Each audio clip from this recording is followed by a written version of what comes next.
어제 미주리주 캔자스시티에서 열린 NFL 슈퍼볼 우승 축하 퍼레이드 도중 총격 사건이 발생했습니다. 최근 미국으로의 입국 부적격 판정을 받는 비시민권자 외국인의 숫자가 급증하고 있습니다. 올해 세금 보고 초기 평균 환급금이 전년 대비 약 29% 감소했다는 보도가 나왔습니다. 뉴욕시가 청소년의 정신건강에 해를 끼친 책임을 이유로 주요 소셜미디어 플랫폼을 상대로 소송을 제기했습니다. 보스턴의 한 화장품 매장에서 10대 백인 소녀들이 얼굴을 검게 칠하는 블랙페이스 인종차별 행위를 하다가 쫓겨난 사건이 알려졌습니다. 이상은 이 시각 주요 뉴스입니다. 시청자 여러분 안녕하십니까? KBN 뉴스입니다. 어제 미주리주 캔자스시티에서 열린 NFL 슈퍼볼 우승 축하 퍼레이드 도중 총격 사건이 발생했습니다. 최소 1명이 사망하고 20여 명이 부상을 입었습니다. 어제 오후 2시경 미주리주 캔자스시티 유니언역 서쪽 주차장 근처에서 총격 사건이 발생했습니다. 캔자스시티 경찰국은 사건 발생 후 소셜미디어를 통해 다수가 총에 맞았다고 경고하고 이 지역을 떠날 것을 긴급하게 요청했습니다. 스테이시 그레이브스 캔자스시티 경찰서장은 기자회견에서 22명이 총상을 입었고 이 가운데 1명이 사망했다고 밝혔습니다. 캔자스시티 소방국은 또 부상자 중 8명이 위독한 상태이고 7명은 중상, 6명은 경상이라고 전했습니다. 부상자들은 인근 병원으로 이송돼 치료를 받고 있습니다. 경찰은 사건 발생 후 무장한 용의자 3명을 체포해 범행 동기 등을 조사 중입니다. 이날 행사에는 NFL 캔자스시티 치프스의 슈퍼볼 우승을 축하하기 위해 약 100만 명의 인파가 몰릴 것으로 예상됐고 팝스타 테일러 스위프트의 연인으로 알려진 트래비스 켈시 등 주요 선수들도 참석한 것으로 알려졌습니다. CNN에 따르면 테일러 스위프트는 오늘 16일 호주 멜버른에서의 공연을 앞두고 있어 현장에는 없었던 것으로 추정됐습니다. 당시 현장에는 대규모 인파 관리를 위해 경찰 등 600여 명의 법 집행기관 인력이 현장에 배치됐던 것으로 전해졌습니다.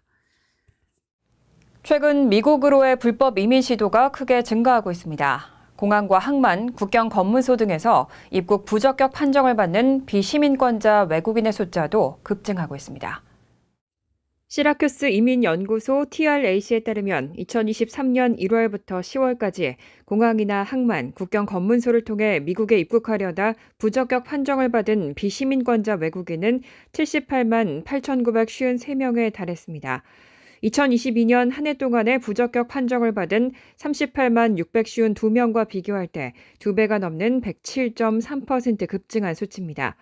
특히 플로리다주의 마이애미 국제공항에서는 가장 많은 월 평균 9,485명이, 멕시코 접경 지역인 캘리포니아주 샌이시도르 국경 검문소에서는 월 평균 7,878명이 입국 부적격 판정을 받았습니다.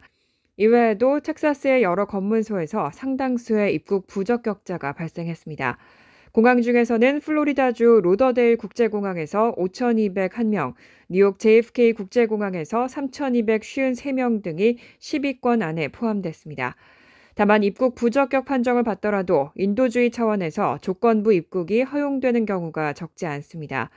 지난해 1월부터 10월까지 조건부 입국이 허용된 비시민권자 외국인은 3만 1,069명으로 전체 부적격자의 38.2%를 차지했습니다. 조건부 입국자 역시 역대 최고치로 2022년 한 해 동안에 13만 16명에 비해 131.6% 급증한 수치입니다. 한편 지난해 쿠바, 아이티, 니카라과, 베네수엘라, 우크라이나 국적자들의 미국 입국 시도가 많았고 이들 중 상당수에 대해서는 조건부 입국이 허용됐습니다. 정치문 입막음 의혹과 관련해 트럼프 전 대통령에 대한 형사재판 일정이 3월 25일로 확정됐습니다. 미국 전 현직 대통령에 대한 형사재판이 열리는 건 역사상 처음입니다. 뉴욕타임스 보도에 따르면 뉴욕 맨하튼 형사법원의 후안 머천 판사는 트럼프 전 대통령의 형사재판 절차를 다음 달 25일부터 시작하기로 결정했습니다. 미국 전현직 대통령에 대한 형사재판이 열리는 첫 사례입니다. 트럼프 전 대통령은 2021년 1월 6일에 의회 난입 사태, 2020년 대선 개입 의혹, 성추문 입막음 돈 사건, 기밀문서 유출 등 다양한 사건과 관련해 91개 혐의로 형사 기소됐습니다. 이 중 성추문 입막음 돈 사건과 관련해 트럼프 전 대통령은 전직 포르노 배우인 스토미 데니얼스에게 입막음 돈을 지급하고 기업 문서를 조작한 혐의로 기소된 바 있습니다. 이 사건과 관련해 적용된 혐의는 모두 34건입니다. 트럼프 전 대통령은 무죄를 주장하고 있습니다. 트럼프 전 대통령은 어제 법원에 도착해 11월 대선에 출마할 예정이기 때문에 재판이 연기돼야 한다고 말했습니다. 그의 변호인도 재판 일정 공개에 대해 이의를 제기하고 형사재판이 선거에 영향을 미칠 수 있다고 주장했습니다. 하지만 머천 판사는 이런 이의를 받아들이지 않았습니다. 검찰 측은 트럼프 전 대통령 측이 잘못에 대한 책임을 회피하기 위해 지연 전략을 사용하고 있다고 주장하면서 공판기일 확정을 환영했습니다. 세금 보고 시즌인데요. 올해 세금 보고 초기 평균 환급금이 전년 대비 약 29% 감소했다는 보도가 나왔습니다. 국세청의 지난 9일 발표에 따르면 세금 보고 접수 5일째인 지난 2일 기준으로 평균 환급금은 $1,395를 기록했습니다. 지난해 같은 기간의 평균 $1,963보다 28.9% 감소한 규모입니다. 총 환급금 규모는 총 $36억 4,900만 달러로 전년도 $150억 6,960만 달러보다 76.8% 줄었고 환급 건수도 261만 6천 건으로 전년도 799만 6천 건보다 67.3% 감소했습니다. 환급금 수령 방식 중 하나인 계좌이체로의 환급금도 전년 대비 71.4% 줄었고 평균 환급액 역시 25% 감소한 $1,543에 그쳤습니다. 온라인 접수된 전자신고 비율은 전체의 97.3%로 지난해 대비 높아졌지만 접수 건수는 14.8% 줄었다는 점에서 세금 보고 접수 및 처리 건수 모두 감소한 것으로 확인됩니다. 세금 보고 서비스 업체인 잭슨 휴잇의 마크 스테버 세무정보 담당은 이번 IRS 보고가 매우 예비적인 데이터이며 초기 5일치 데이터만으로 세금 보고 시즌 전체를 예측하는 것은 주의해야 한다고 조언했습니다.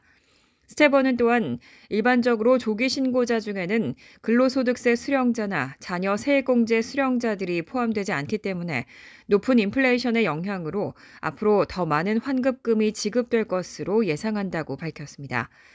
IRS 커미셔너 데니 워펠은 납세자들에게 준비가 됐다면 서둘러 세금 보고를 할 것을 촉구했지만 실시된 설문조사 결과에 따르면 납세자의 절반 가까이가 복잡함과 스트레스를 이유로 3월 이후에 신고할 계획이라고 응답했습니다. 지난달 뉴욕시 일원에서 소비자 물가가 급등했습니다. 특히 전기와 식료품 가격 그리고 의료비 인상률이 가장 높았습니다.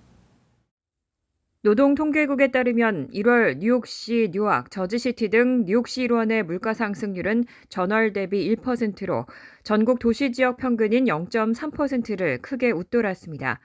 특히 전기요금은 한 달 사이에 9.6%나 상승해 가장 높은 인상률을 기록했습니다. 천연가스 역시 2.2% 오르는 등 에너지 물가 전반적으로도 2.7% 상승했고 유일하게 가격이 하락한 항목은 휘발유로 3.4% 떨어졌습니다. 식료품 가격도 3달 만에 처음으로 인상됐습니다.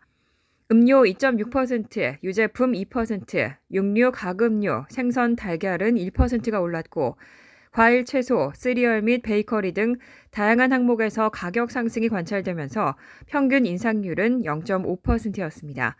의료비는 전월 대비 2.4% 올라 1979년 이후 가장 큰 폭의 인상률을 보였습니다. 뉴저지 주민들 역시 전기요금 인상에 직면했습니다. 뉴저지주 공공유틸리티위원회가 최근 에너지 회사들의 요금 인상안을 승인했는데 인상률은 공급사마다 3.6%에서 8.6%에 달합니다. 요금 인상은 6월 1일부터 시작돼 1년간 유지될 예정입니다. 버겐카운티 등 북부 뉴저지에 전기를 공급하는 PSENG 요금은 6.2% 인상됩니다. 월 평균 요금은 $131 90센트에서 $8 22센트 오른 $140 12센트가 될 전망입니다. 뉴욕시가 청소년의 정신 건강에 해를 끼친 책임을 이유로 주요 소셜미디어 플랫폼을 상대로 소송을 제기했습니다. 에릭 애덤스 뉴욕시장은 어제 기자회견을 열고 틱톡, 인스타그램, 페이스북, 스냅챗, 유튜브 등의 운영업체들이 청소년에게 해로운 영향을 끼쳤다며 이들 기업에 대한 법적 책임을 묻고자 캘리포니아주 법원에 소송을 제기했다고 밝혔습니다. 이 소송은 소셜미디어의 제한 없는 접근과 사용이 공중보건상 위험을 초래한다는 뉴욕시 보건, 정신건강국의 권고에 따른 겁니다. 뉴욕시는 이들 소셜미디어 기업이 수익 확대를 목적으로 중독성 있는 플랫폼을 의도적으로 설계하고 청소년을 대상으로 한 유해한 알고리즘을 사용했다고 주장하고 있습니다. 또 소셜미디어의 이러한 영향으로 인해 뉴욕시는 매년 1억 달러 이상을 정신건강 관련 프로그램과 서비스 운영에 지출하고 있다고 설명했습니다. 애덤스 시장은 소셜미디어가 아이들에게 유해한 컨텐츠를 끊임없이 노출시키며 정신건강 위기를 조장하고 있다며 이번 소송을 통해 대형 기술기업의 행태를 바꾸고 공중보건 위협에 대한 비용을 회수하겠다는 의지를 표명했습니다. 이러한 조치는 뉴욕시가 청소년의 정신건강 보호를 위해 적극적인 법적 조치를 취하고 있다는 것을 보여주기 위한 것으로 보입니다. 또 소셜미디어의 플랫폼의 영향력과 그에 따른 책임에 대한 중요한 논의를 촉발할 것으로 예상됩니다. 오늘 오전 1시 5분경 민간 우주기업 인투이티브 머신스의 달 착륙선 오디세우스가 성공적으로 발사됐습니다. 오디세우스는 오는 22일 달 착륙을 시도합니다. 오디세우스라는 별칭을 가진 인투이티브 머신스의 노바C IM-1 달 착륙선은 오늘 오전 1시 5분 플로리다 케이프 커버너럴 우주기지에서 스페이스X의 펠컨 9 로켓에 실려 발사됐습니다. 계획이 차질 없이 진행되면 오디세우스는 일주일가량 우주를 유영한 뒤 오는 22일 달 착륙을 시도할 예정입니다. 달 착륙에 성공하면 아폴로 17호 이후 52년 만에 처음으로 달 표면에 착륙한 미국 탐사선이 됩니다. 오디세우스는 달 남극 인근의 말라퍼스 A 분화구 지역에 착륙할 예정이며 이 지역은 분화구 내 물 얼음이 풍부하고 비교적 지대가 평평해 착륙하기 쉬운 곳으로 알려져 있습니다. 이 프로젝트는 나사의 유인 달 탐사 프로그램인 아르테미스의 일환으로 미국이 달에 베이스 캠프를 건설하는 것을 최종 목표로 하고 있습니다. 인투이티브 머신스와 에스로보틱의 달 착륙선 프로젝트는 민간 달 탑재체 서비스 프로그램의 일부로 달 표면에 화물과 과학 장비 등을 운반하고 궁극적으로는 달에 베이스 캠프를 건설하는 것을 목표로 하고 있습니다. 한편 나사는 올해 말 예정했던 아르테미스 2호와 아르테미스 3호 계획을 각각 2025년 9월과 2026년 9월로 연기한 상태입니다. 보스턴의 한 화장품 매장에서 10대 백인 소녀들이 얼굴을 검게 칠하는 블랙페이스 인종차별 행위를 하다가 쫓겨난 사건이 알려졌습니다. 당시 현장을 담은 사건 영상이 소셜미디어를 통해 확산돼 논란이 되고 있습니다. 뉴욕포스트 등 언론은 지난 주말 보스턴의 한 화장품 매장에서 촬영된 것으로 알려진 사건 영상에 대해 보도했습니다.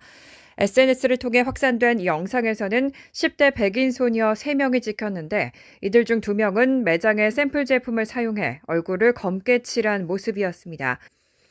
다른 장면에서는 매장 직원이 소녀들의 보호자로 보이는 성인 여성에게 소녀들의 행동이 모욕적이라고 지적했지만 여성은 이런 지적을 무시했습니다. 해당 영상을 찍은 흑인 여성은 소녀들의 행동이 정말 역겹고 불쾌했다며 소녀들과 그들의 어머니가 원숭이 소리를 내며 킥킥거리기도 했다고 전했습니다. 또 한 소녀와 보호자가 자신에게 다가와 영상을 삭제하라고 요구하기도 했다고 밝혔습니다.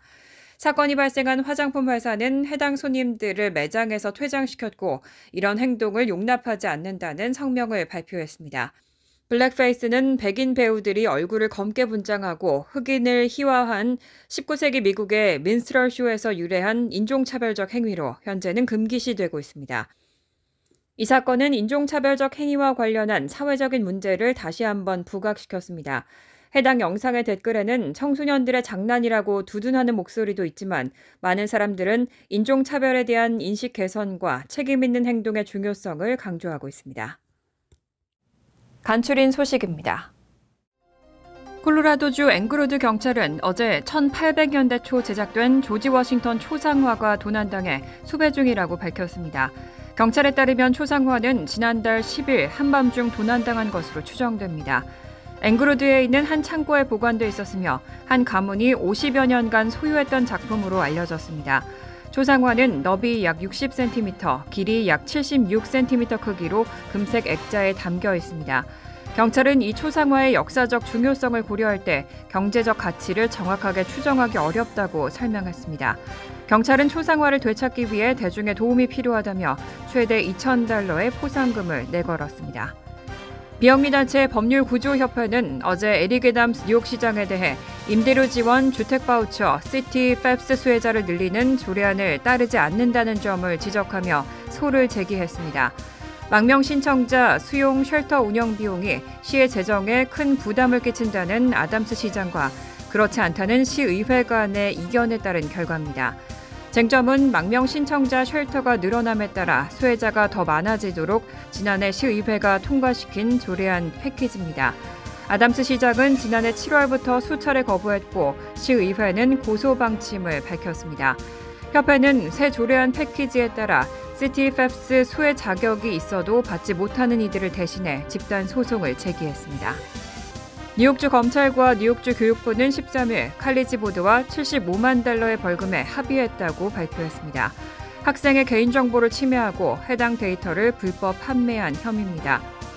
주 검찰에 따르면 칼리지 보드는 학생 한 명당 40에서 50센트를 받고 GPA, 희망 진로, 종교, 부모 학력 등의 민감한 정보를 대학, 장학금, 비영리 교육기관 등을 추천해주는 서비스, 학생 서치 서비스에 판매해왔습니다. 약 1,300곳에 달하는 칼리지 보드 소속 기관이 서치를 통해 관련 정보를 얻었을 것으로 보이며 칼리지 보드는 이를 통해 2021년 한 해에만 $7,500만 벌어들였습니다. 블룸버그 통신에 따르면 예레미야 퀸런 예일대 입학처장은 어제 이메일을 통해 SAT 점수 제출 의무화 문제를 신중하게 고려하고 있다며 앞으로 몇 주 내에 내년과 그 이후 입학 기준 계획에 대해 발표할 것이라고 밝혔습니다. 앞서 퀸런 입학처장은 다트머스대 팟캐스트 채널에도 출연해 SAT는 예일대 입학평가에서 놀랍도록 중요한 부분이라고 말해 SAT 제출 의무화 가능성을 내비쳤다는 평가를 받았습니다. 명문대들은 코로나19 팬데믹 사태로 2020년부터 대입 전형에서 SAT 등 시험 점수 제출 의무화를 중단했지만 최근 시험 점수를 학생의 선택에 따라 첨부하도록 하는 제도가 저소득층에게 오히려 불리하다는 지적이 나오면서 시험 점수 제출 의무화를 고려하고 있습니다. 환율과 증권 소식입니다.